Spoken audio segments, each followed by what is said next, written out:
में फंसी थी 41 मजदूरों की जान। विदेशी एक्सपर्ट ने भी मान ली थी हार। रैट माइनर्स मुन्ना कुरैशी ने संभाला मोर्चा। कौन है मुन्ना कुरैशी जो बने मजदूरों के मसीहा?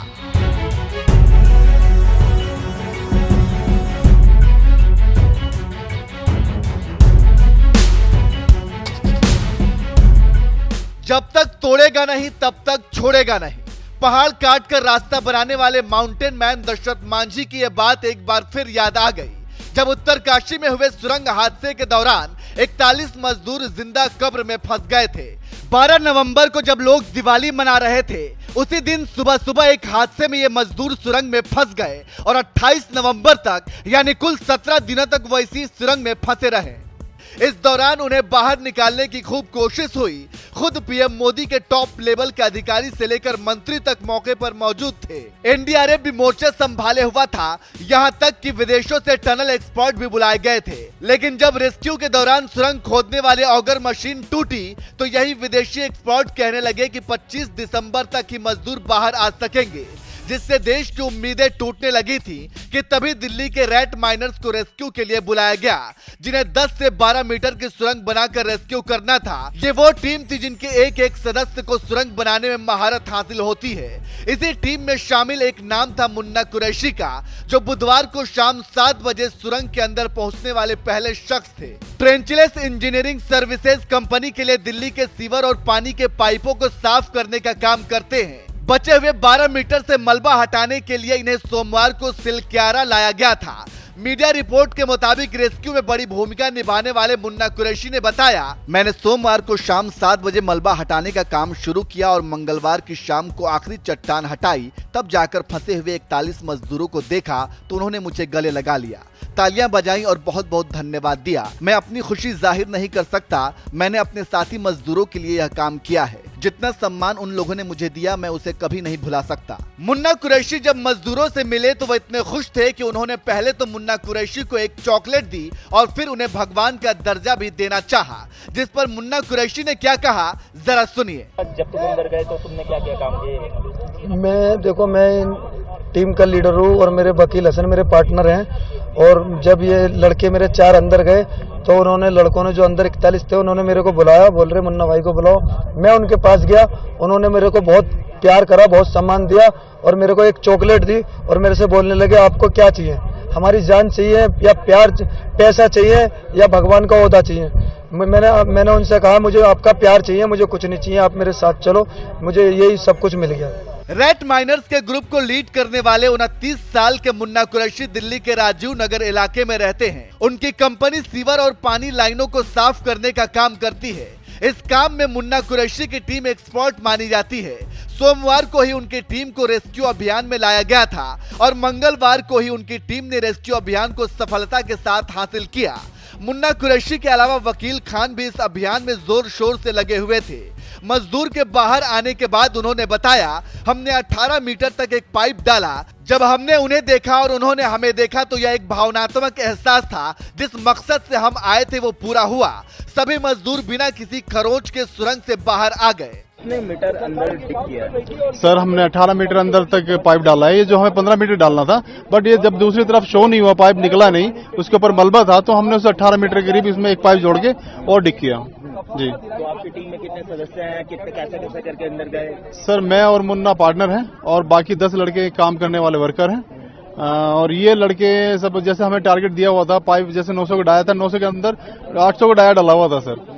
उसमें अंदर घुस के लेट के जैसे हम लोग का प्रोसेस है, हम इस चीज को बोलेंगे चूहा बोर तो टेक्निक बोलते हैं, जिसमें चूहा जिस तरीके से मिट्टी पीछे फेंकता है फिर आगे बढ़ता है, उसी हिसाब से सर हम काम करते हैं। आगे से मिट्टी काटते, पीछे मिट्टी फेंकते हैं और इसी तरीके से आगे बढ़ते जाते हैं सर। ये तो उसके बाद जब पहला रिएक्शन क्या था जब आप वहाँ पर? सर वो रिएक्शन बड़ा भावुक रिएक्शन था। जब हमने उनको देखा और उन्होंने हमको देखा तो एक तरीके से ये मानिए कि जैसे एक प्यासा होता है ना सर, जब रेगिस्तान में पानी मिल जाता है सर, वो उनके लिए था और वो हमारे लिए था।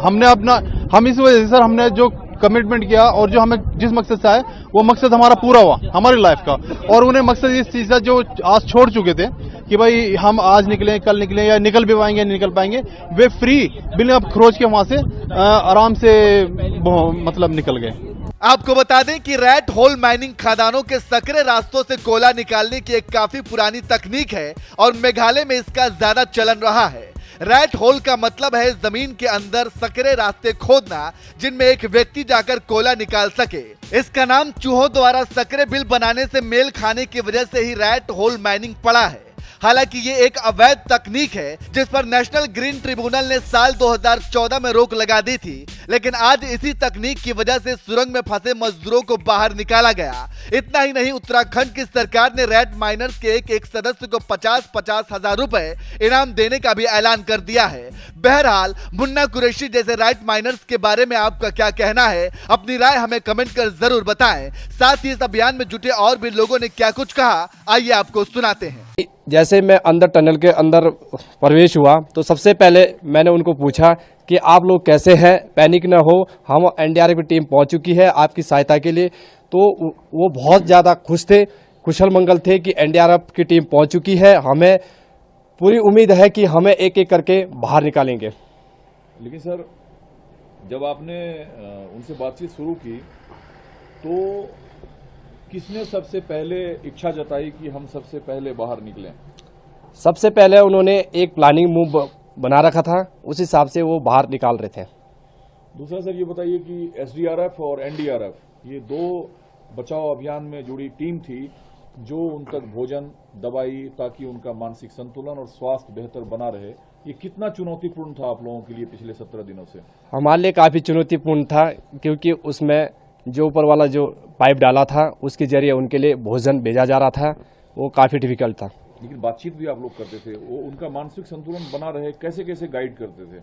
उनको जो अपना उनका मानसिक संतुलन बनाने के लिए यहाँ से बोलते रहते थे कि हम आपके समीप पहुँचने वाले हैं, आप घबराए नहीं, पैनिक ना हो, आप धैर्य करें और धैर्य के साथ रहें।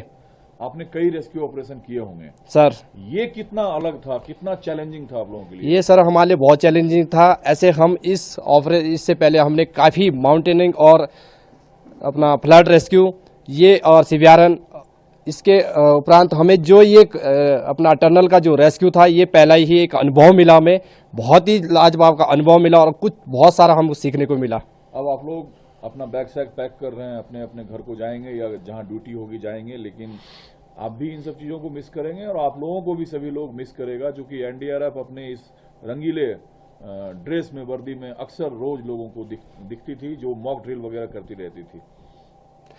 ये सर अब हम अपनी जो यहाँ ऑपरेशन सक्सेसफुल हो गया है, अब हम अपनी 15 एनडीआरएफ गदरपुर की ओर मार्च करेंगे।